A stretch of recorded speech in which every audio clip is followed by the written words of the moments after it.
What's up, guys? My name is John O'Neill. I'm the Director of Performance here at Cressy Sports Performance, Massachusetts. I'm here with Pete Dupuis, co-founder, co-owner, my boss, my friend, my video blogcast co-host. So today's episode, the first one of the CSP Elite video blogcast, is brought to you by Chico's Bail Bonds. Let Freedom Ring. Do we have any other sponsors that we're waiting on? Jerseys. They manufactured our first batch of bucket hats, Okay. which were a big hit. All right, cool. So, two sponsors right now. We're still working on getting a few more, but Chico's Bail Bonds and jerseys. Always open to suggestions. Point of today, and so we're going to start doing these hopefully on a weekly basis.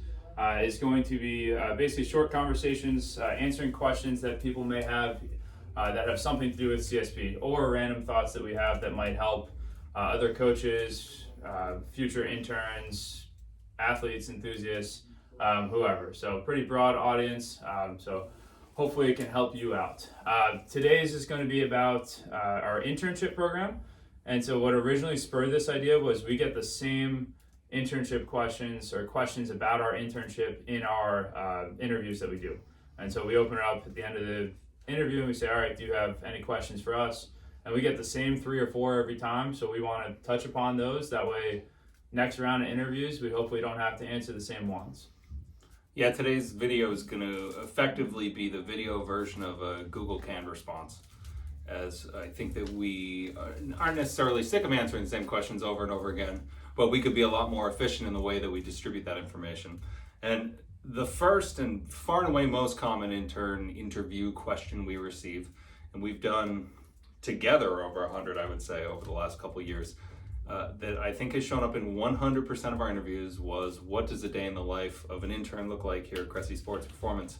And that's the point where I typically kick it to John so that he can explain the timetable of a typical day, and then I'll chime in from there. But I'm going to let him get us started with the day in the life of a CSP Massachusetts intern. Sure. So the way I always answer this is we start with hours operation. So really simple, 12 to 7, Monday to Thursday, 12 to 5:30 on Fridays, 9 to 2 on Saturdays. Each intern will have a different off day. So you'll be expected to work 5 of those 6 days. In addition to that, 30 to 34 hours a week of coaching. You're going to have 2 to 3 hours a week of more classroom-based learning. So one of those hours is always a staff in-service, and that's someone on staff presenting to the rest of the staff or more roundtable discussion. Interns will take part in, but that's more geared towards staff continuing education. And then the other 1 to 2 hours will be intern meetings. It's usually me, sometimes another staff member working on something. Early in the internship, it's to do with coaching. Here's how we want certain exercises to look like. That way, you're more effective on the floor in a shorter amount of time. From there, we go into programming related materials, so you start to understand why things are pieced together the way they are. And then after that, we go into assessment related stuff. But a majority of your time within that 12-7 Monday to Thursday, 12 to 5:30 Friday, 9 to 2 on Saturday is spent on the floor coaching outside of like a 20-30 minute lunch break at some point in there. I think one of the most common follow-up questions we get on this is in reaction or response to John saying that we ask our coaches to work 5 of the 6 days a week we're open. Most commonly people will say, well, what if I want to be there every minute of every day? I'm here to learn. I can't get enough of this.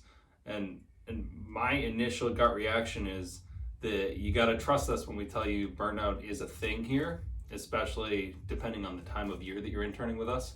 But if you're here in the summer months for 12, 14 weeks, and we tell you you're going to feel burnt out by the end of your first week, I would encourage you to embrace your off days and not try and overdo it, because there is no shortage of coaching opportunity within the confines of the 5 days that we ask people to work.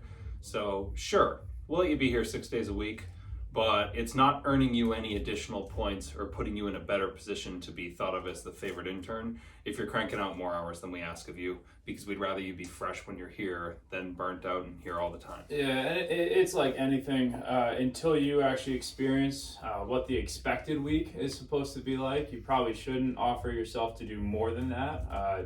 From the standpoint of less quality hours is always better than a quantity of hours that are potentially lower quality because you're tired. I will say that until you've spent 32, 33 hours a week on your feet on our black mats. You don't really know how you're going to feel at the end of 5 days of doing that. So if you're an intern without a ton of coaching experience, or a future intern without a ton of coaching experience, try to experience that first before deciding that, all right, I want to put in more work than everybody else. I will say I do have the luxury of wearing these fine white, I think they're MX like 680s or something, but they're $32 on newbalance.com. And so if you do wear a comfy shoe like this, you will feel better at the end of the day. Yeah, I think that's the MX Dad Bod. Pretty much, yeah. They're real nice. So don't go for, if you're looking for a shoe for the floor, don't go for style, you got to go for comfort.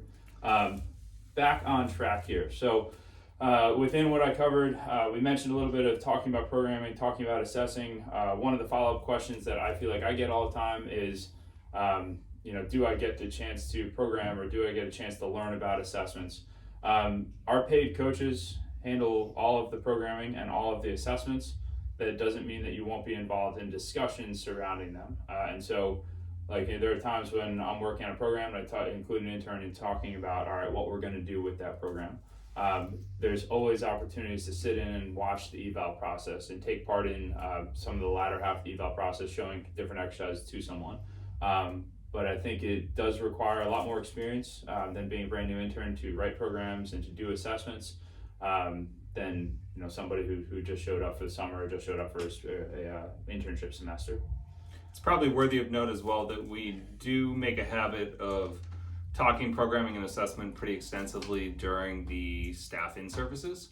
So this is stuff that we'll be exposing interns to both on the clock and off the clock, because there's a big continuing ed component to what we do over the course of the time you're with us. And it's not to say that you get zero chance to evaluate or assess, it's just that you're going to be doing that on each other or on fellow staff members. Maybe a paid staff member, you might be asked to write a program for them to give them an example of kind of an opportunity to talk through the assessment and program design process. But for liability reasons, we just can't have interns writing programs and evaluating coaches or clients solo. It's also an ethical thing too. We want our most qualified people to do the jobs that require the most experience or the most knowledge going into. Oh. Yeah, and there is definitely an open door policy with the team on things of this nature and conversations of this nature. So we're never telling people to go away when they want to discuss the nuance of program design or evaluations or our business model if someone wants to come into my office. But the reality is that the kind of high leverage actions within the business are going to be left to the paid employees, but you will not leave without an appreciation or understanding for how we attack it. And the big thing I think that separates our internship that I always tell our candidates is the amount of reps that you'll be able to get on the floor. Obviously, it's somewhat dependent on season, and so summer is our busiest season. So you will get the most reps as a coach because there's the most opportunity to coach people in front of you. Having said that, even the guys who are here now, so in the middle of starting to be our slow period, just seasonally, they had January and February where we were pretty busy, and so I know a lot of internships you won't necessarily be on the floor actively coaching as much. And the biggest thing to get as a new coach or as a young coach is reps, is just actually coaching people in front of you. Because if you're someone who, if you're shown what you should be doing or what you should be looking for, and you consistently get to coach that and coach that and coach that, you're going to get better at it. Unless, of course, you don't know what you're looking at, and then more coaching doesn't mean more successful results. So the next question we get into most commonly is relating to housing. The business itself is not going to take on responsibility for identifying housing for interns, basically because we have so many athletes and interns and people coming through the business annually who are in search of housing that it begins to overwhelm us and inundate us with responsibilities that kind of distract from running the business. But I will tell you that we have yet to have an intern not show up because they were unable to find housing. There are plenty of options in the area. There are probably a dozen colleges and universities inside of a half hour from where we are where kids are looking to sublet their apartments, or there's opportunities to live on campus in some places. We also have now a couple of relationships with local landlords who have housed our interns and clients in the past. And there's typically opportunity where we can connect you with landlords, but we don't handle the logistics of it. We'll just facilitate those conversations. And the other thing is that we will take the initiative to connect you with fellow interns should you be accepted, so that you can collaborate to find housing, to share transportation, to keep costs low on things like utilities or internet, things of that nature inside of your living arrangement. But best thing I can tell you is don't lose sleep over the housing piece. It's not outrageously cost prohibitively expensive in this area, and there is an abundance if you look hard enough. Yeah, and I think with that too, it's housing and then do I get paid? Those things tend to go together. We look at this as an investment on the student's end or on the future intern's end. It's no different than if you were to go to the extended continuing education, whether it's grad school or PT school or whatever it is. It's going to cost money. The internship actually will cost a lot less money than one of those options.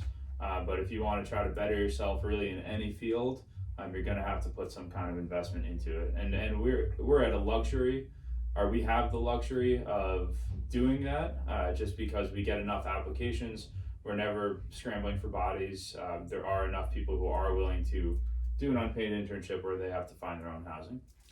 So we want to wrap the video with, I guess you could call it pet peeves during the interview process.